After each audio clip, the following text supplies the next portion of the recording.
안녕하세요. 백설TV의 백설마녀입니다. 제가 지금까지 연애 예선전에 대해서 많이 말씀을 드렸어요. 그래서 댓글로 많은 분들이 언제까지 연애의 시작에 대해서만 말씀해 주실 건가요? 연애의 본선전, 그러니까 현명하게 행복한 연애를 지속할 수 있는 방법에 대해서는 언제쯤 이야기해 주실 건가요? 이런 댓글들이 한 번씩 있었어요. 그런데 여러분, 저는 여러분들이 아무리 노력을 한다고 해도 시작이 틀려버리면은 좋은 연애를 할 수 없다고 생각을 해요. 첫 단추부터 잘못 끼우면은 결국 끝에는 안 맞게 되는 거잖아요. 그래서 시작이 반이다라고 생각을 하거든요. 좋은 사람과 좋은 시작을 해야 여러분이 연애를 하면서 계속 행복하실 수 있다고 생각을 합니다. 그러니까 애초에 만나면 안 되는 사람을 만나서 굉장히 힘든 연애를 하시고 또 이별을 하면서 힘들어 하시는 분들을 많이 봤어요. 주변에 보시면 왜 똥차만 타는 애들은 똥차만 타고 벤츠 타본 애들은 또 벤츠만 탑니다. 똥차만 타는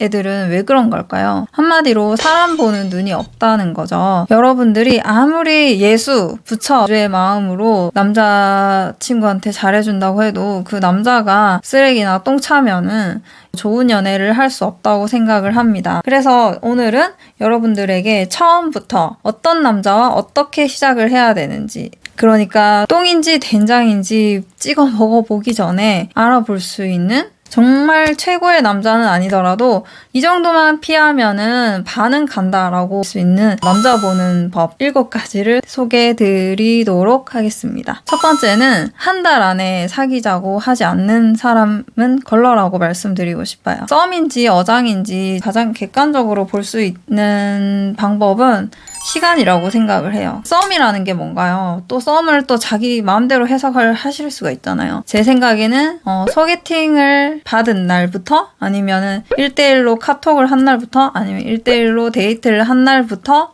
그때부터 한 달이 지났는데도 사귀자는 말이 들어오지 않는다면은 그 관계는 그냥 바로 깨끗하게 정리를 하시는 게 좋을 것 같아요. 그런데 또 이런 분들이 있어요. 언니, 그 사람은 너무너무 신중한 남자인 것 같아요. 그렇게 상황이 의심스럽고 그래도 받아들이기 힘드시다면은 이렇게 생각해보세요.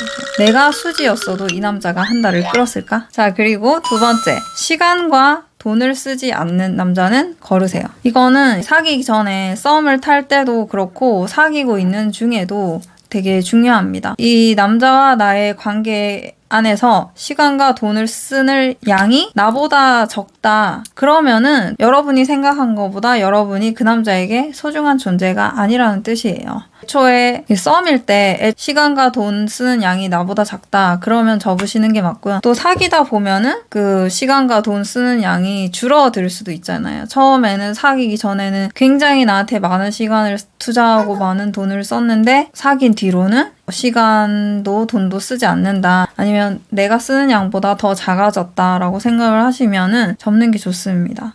내가 그 남자를 위해서 시간과 돈을 쓸 동안 그 남자는 어디에 돈을 썼는지, 어디에 시간을 썼는지 생각을 해보세요. 그게 그 남자의 인생에 있어서 우선순위를 볼 수 있는 거죠. 나랑 데이트하는데 한 달에 10만 원도 안 쓰는 사람이 축구화를 사는데 20만 원을 썼다?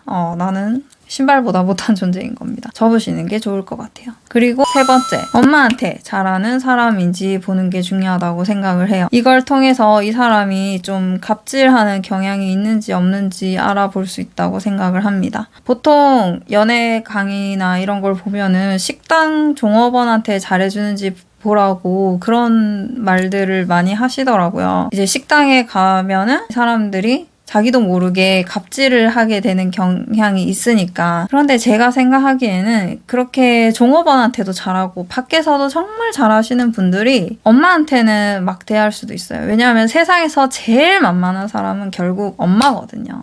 또 몇몇 여자분들은 세상에서 제일 만만한 사람이 아빠가 될 수도 있고 결국에는 부모님인 거죠. 그래서 밖에서 아무리 천사같이 종업원들한테도 길에서 보이는 분들한테 다 잘해드리는 분들도 결국에는 부모님이랑 통화할 때 옆에서 들어보면은 엄청 지랄지랄 하시는 분들이 있어요. 막 말을 되게 세게 하고 못되게 한다거나 말을 좀 함부로 하시는 분들이 있어요. 부모님한테. 그런 분들이 사귀고 나서 보면은 친구한테는 잘해주지만은 애인한테는 못하는 경우가 많습니다. 좀 밖에는 잘하는데 자기 가족 자기 안 사람들한테는 잘 못하는 부류들이 있어요. 그런 분들을 걸러내시려면은 엄마한테 어떻게 하는지 아빠한테 어떻게 하는지 잘 보세요. 결국 부모님한테 어떻게 하는지를 보면서 이 사람이 갑질을 하는 경향이 있는지 없는지를 볼 수 있다고 생각을 합니다. 그리고 네 번째로는 바람둥이를 거르기 위해서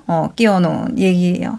평소에 정말 착실하고 주변에 잘하고 참 인격적으로는 다 좋아 보여. 근데 바람을 핀단 말이야. 그걸 어떻게 걸러낼 수 있겠냐고요. 그 기준은 아무리 좋은 사람이라도 바람을 피려면은 결국에는 거짓말을 해야 돼요. 왜냐면 이 여자한테는 내가 뭐 집에 있다고 해야 되고 이 여자한테는 아니면 뭐 밖에 있다고 거짓말을 해야 되고 이렇게 반드시 거짓말을 해야 되는 상황들이 생기기 때문에 평소에 늘 거짓말을 입에 달고 사는 경향이 있습니다. 그래서 평범한 사람들에 비해서 거짓말을 하는데 얼굴 표정에도 위화감이 없고 죄책감이 없어요. 그래서 능수능란하게 거짓말을 하는 것도 있지만은 또 보다 보면은 굳이 여자 문제가 아닌데도 거짓말을 하는 경우가 있어요. 그러니까 이게 습관이 된 거예요. 거짓말이. 보통 좀 어린애들이나 아니면 10대 사춘기 청소년들이 관심을 끌기 위해서 거짓말하는 경우가 있잖아요. 뭐 우리 집에는 뭐 있다? 그런 식으로 좀 관심 받기 위해서 거짓말을 하는 경우가 있어요. 근데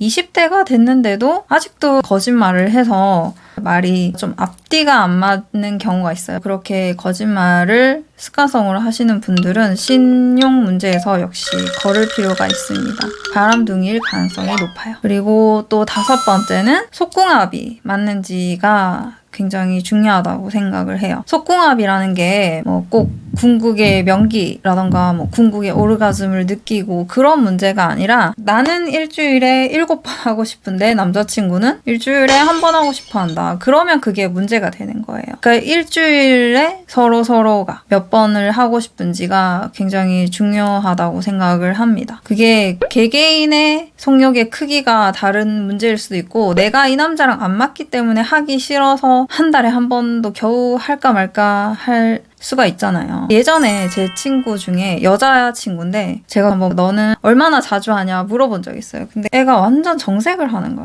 그 얘긴 정말 하고 싶지도 않다는 표정으로 나는 한 달에 한 번도 겨우 내가 해줄까 말까 나 정말 그거 하기 싫어 너무 싫어 이렇게 얘기하는 거예요. 굉장히 의외라고 생각을 했어요. 되게 좋아할 것 같은데 근데 그 친구가 그 남자랑 7년을 사귀었어요. 결국에는 어떻게 됐겠습니까? 그 남자가 바람이 나서 헤어졌어요. 그런데 여기서 중요한 거는 그 남자랑 헤어지고 난 다음에 이 여자친구가 굉장히 배신감을 느끼고 이 남자 저 남자 만나다 보니까 뒤늦게 섹스에 눈을 뜬 거예요.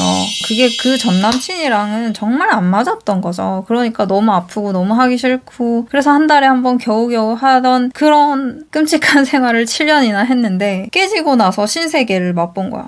뒤늦게 남자의 맛을 안 거죠. 그런 걸 보면은 정말 둘이 결혼 안 해서 얼마나 다행이에요. 분명히 결혼을 했으면은 여자가 임신했을 때 남자가 그 핑계로 바람을 핍니다. 그러면은 이 여자친구는 뭐 혼자 소가리를 하던가 아니면 뭐 뒤늦게 늦바람 나서 그렇게 부부가 쌍으로 돌아다니고 있었겠죠. 얼마나 끔찍합니까? 그렇게 되는 것보다는 사귈 때 속궁합이 안 맞으면은 빨리빨리 헤어지는 게 좋다고 생각을 해요. 너무 안 맞다. 정말 좀 한 달에 한 번은 극단적이잖아요. 20대인데 그 정도로 안 맞을 정도면은 그냥 헤어지는 게 좋지 않을까요? 그래서 일주일에 한 번이든 일주일에 3번이든 5번이든 서로 원하는 횟수가 좀 비슷하면은 그래도 문제없는 속궁합이라고 생각을 합니다. 그리고 6번째 이야기는 나이 차이가 5살 이상 나는 것. 이거에 대해서는 아예 제가 영상을 따로 찍어 드렸을 정도로 굉장히 중요하게 생각을 해요. 10대 친구들은 10대끼리만 만나고 20대 친구들은 5살 이상 차이 나는 사람은 웬만하면 안 만나는 게 좋지 않나라고 생각을 합니다. 그리고 30대부터는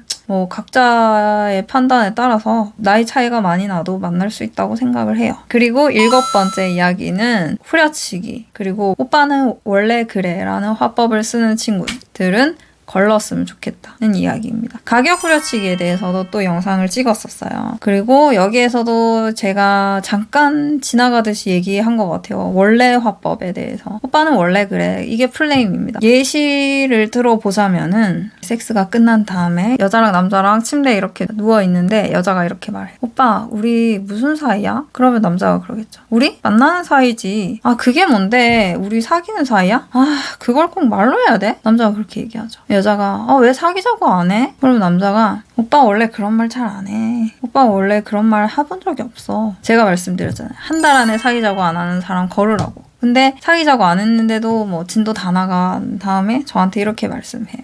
백설마녀님 저희 오빠는 나이가 있어서 그런지 사귄다는 말을 안 쓴다고 하네요. 그럴 때 제가 또 해드리고 싶은 말이 있어요.